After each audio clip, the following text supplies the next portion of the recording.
Every company has a director, but I guess when you're quite intentional about the role of the directors, you start to look at, well, what does the business need in the future? And who should we put around the table to start having that discussion? And it's a very separate discussion from the day-to-day. So, you're looking at different horizons, and there's a level of holding the management team to account, actually delivering what the business is setting out to do. Why should a company have governance? It's a key part when we come across businesses, in the medium space. They generally have some form of governance.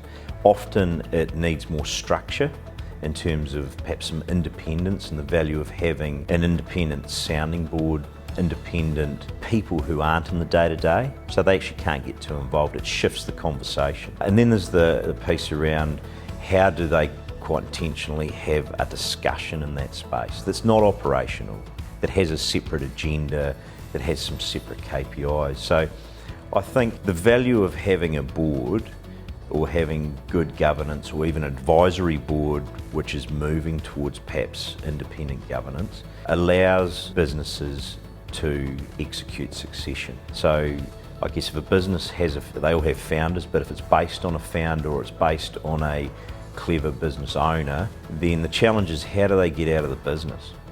And so a part of that equation, which makes it inherently easier, is to have those deliberate discussions, but allows them not to work day to day in the business, for example, but to still have oversight in terms of governing the business.